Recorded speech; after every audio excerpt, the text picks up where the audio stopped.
ధాన్యానికి రేట్ లేదు, కొబ్బరికి రేట్ లేదు.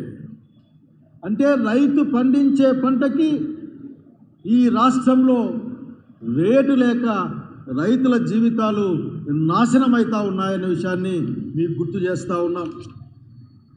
బహుశా మీకు సోయలేక రాకపోవచ్చు, ఎందుకంటే మీ కళ్ళు రైతాంగం మీద ఉండవు. ఎప్పుడు మీరు వచ్చినా సరే రైతులకు ద్రోహం చేయడం తప్ప, రైతాంగాన్ని తొక్కేయడం తప్ప, వ్యవసాయం దండుగాని చెప్పడం తప్ప మీరు ఇంకో కార్యక్రమాన్ని చేయరు.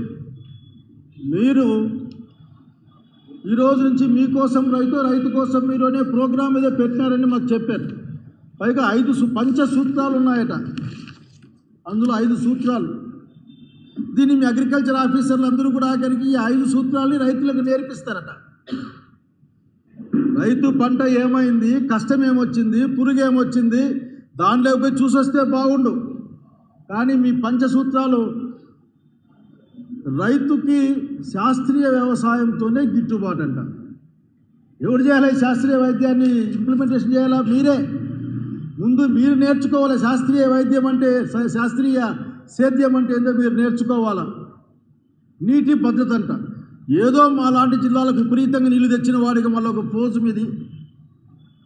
మీ నాయకత్వంలో మీరు తెచ్చిన నీళ్ళు అంటే ఏమీ లేవు మాకు, కనుక మమ్మల్ని నీళ్లు వాడుకోవద్దని చెప్పే ప్రయత్నం మీరు. అట్లే ప్రకృతి సేద్యానికి ప్రోత్సాహం అంట. ఏందో చెప్పండి అది ప్రకృతి ప్రోత్సాహం అంటే. బహుశా ప్రకృతితో సేద్యం అంటే అదే లూలు వాళ్ళకంతా ఇచ్చిన 99 పైసల భూములు గుర్తుకొస్తున్నాయి నాకు. బహుశా అటువంటి సేద్యాన్ని మీరు కోరుకుంటూ ఉండుంటారు. అట్లాగే రైతుల పెట్టుబడి ఖర్చులు తగ్గాలంట. ఈ మాట అనడానికి నీకు ఏ విధంగా నోరొస్తుందో నాకు అర్థం కావడం లేదు. విత్తనం రేటు ఎవరు నియంత్రించాలి? లేకపోతే ఎరువులు యూరియా ధరల్ని ఎవరు నియంత్రించాలి? ఎవరు పెట్టుబడి తగ్గించాల్సింది? ప్రభుత్వం ఇన్వాల్వ్ అయ్యి కదా. చివరికి మీ నాయకత్వంలో యూరియా కూడా బ్లాక్లో కొనుక్కొని పెట్టుకున్న పరిస్థితి చూసాం, క్యూలు కట్టి. మీరు చెప్పే మాటలు బహుశా మీకు సోగ్గా ఉన్నాయేమో, మా కడుపులో మంటేస్తామని చూస్తూ ఉంటే. అట్లాగే అదనపు మరింత విలువ దానికి పెట్టుకోవాలంట. పెట్టు, గవర్నమెంట్ దాంట్లో కోఆపరేటివ్ సిస్టంలో పెట్టు. ఫుడ్ ప్రాసెసింగ్ ఇట్లా వద్దన్నాము ఎవరైనా కానీ ఆఖరికి నోటి మాట. ఊరికి అందరూ బాగున్నారా అంటవే మీటింగులు, అట్లే ఇది కూడా మాట్లాడుతూ ఉంటావు ఆఖరికి. అంతేకాప ఏం బాగున్నావు, ఎట్లా బాగున్నావు పరిస్థితి లేదు. అట్లాగే ప్రపంచ వేదికగా మార్కెటింగ్ అంట. అంటే మీరు మీ మంత్రులు విదేశాలకు పోయేస్తేనే ప్రపంచమంతా మార్కెట్ చేసుకుంటామంటే ఎట్లా?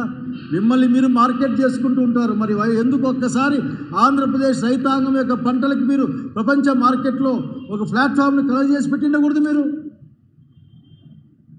కానీ ఇటువంటి మాటలు అనవసరంగా మాట్లాడతారు మీరు. రైతుకు మొత్తం చొక్క ఇక్క అంతా పీకేశారు.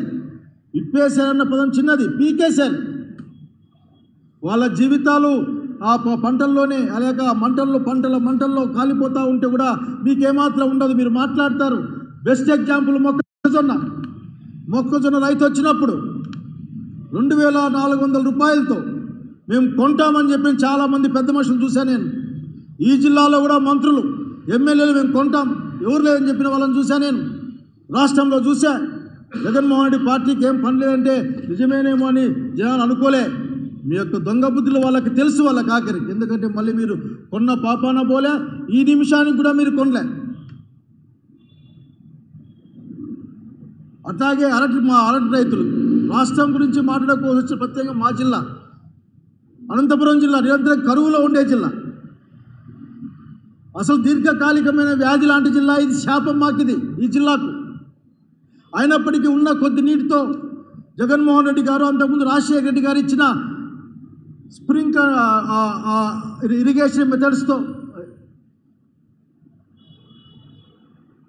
ఈ రోజున ఆంధ్రప్రదేశ్ రాష్ట్రం హార్టికల్చర్లో మొట్టమొదటి స్థానంలో ఉందన్నా,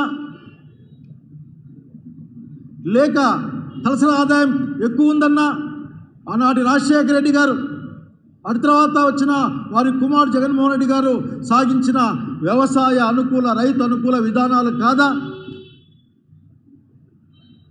ఆ డ్రిప్ అండ్ స్ప్రింక్లర్లతోనే ఈ రోజున అనంతపురం జిల్లాలో, రాయలసీమ జిల్లాలో ఆ ఉచిత కరెంటు వల్లనే రాయలసీమ జిల్లాలో కానీ రాష్ట్ర వ్యాప్తంగా రైతులు బతుకుతున్నారన్న విషయం ఆ మాత్రం నీకు అర్థం కాదు. రైతుకి ఏం చేయాలో ధరల స్థిరీకరణ గురించి మీరు చాలా పెద్ద ఎత్తున మాట్లాడతారు. ఒక్క అబద్ధం చెప్పడం కాదు, అసలు ఎలక్షన్ల ముందు అయితే అసలు అబద్ధాలే మీ మేనిఫెస్టో